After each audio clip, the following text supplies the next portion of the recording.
Sino si Sonny Trillanes? Si Antonio Trillanes IV na kilala din sa tawag na Sonny ay ipinanganak sa Barangay 169, Caloocan City, noong August 6, 1971. Si Trillanes ay nagtapos sa Philippine Military Academy bilang cum laude noong 1995. Meron siyang master's degree on public administration mula UP Diliman at meron ding mga postgraduate program on national and international security mula sa Harvard University sa Estados Unidos. Bilang dating sundalo, si Trillanes ay nabigyan ng mga medalya dahil sa ilang naval operations laban sa mga terorista, smugglers at mga pirata. Bukod dito, binigyan din siya ng parangal sa pagsagip ng 32 survivors mula sa lumubog na Princess of the Orient noong 1998 sa kasagsagan ng isang super typhoon. Nagkamedalya rin si Trillanes sa pagtanggal ng corruption sa procurement system ng isang malaking unit sa Navy. Dahil sa kagustuhang mabago ang mga bulok na sistema sa pamahalaan, nilabanan ni Trillanes at ng kanyang grupong magdalo ang corrupt at mapang-abusong rehimeng Arroyo noong July 2003 sa tinatawag na Oakwood Mutiny. At dahil dito, nakulong siya ng mahigit 7 taon.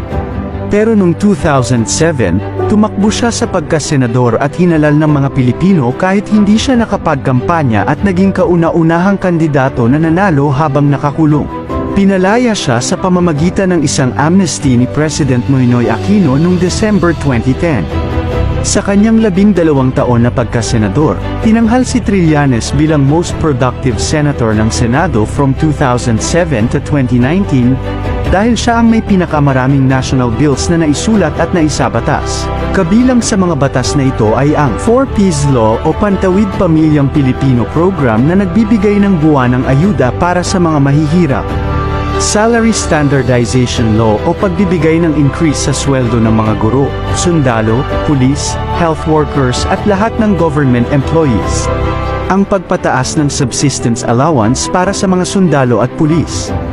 Ang Marina Law kung saan napigilan ang pagka-disqualify sa mga Pilipinong seaman sa buong mundo dahil nakapag-comply ang bansa sa requirements ng International Maritime Organization.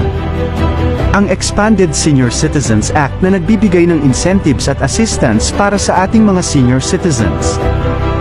Ang Philippine Baselines Law na kaysa isang batas na nagdeklara na pagmamay-ari ng Pilipinas ang Scarborough Shoal at Kalayaan Island Group. Meron ding medical assistance program si Trillanes na nakatulong na sa halos 200,000 pasyente sa buong Pilipinas. Ang kanyang scholarship program ay nakatulong naman sa halos 60,000 students. Patuloy ang pagseserbisyo ni Trillanes upang labanan ang korupsyon at mapabuti ang buhay ng bawat Pilipino. Tapang, danga, husay. Sonny Trillanes, ang sundalo ng Caloocan.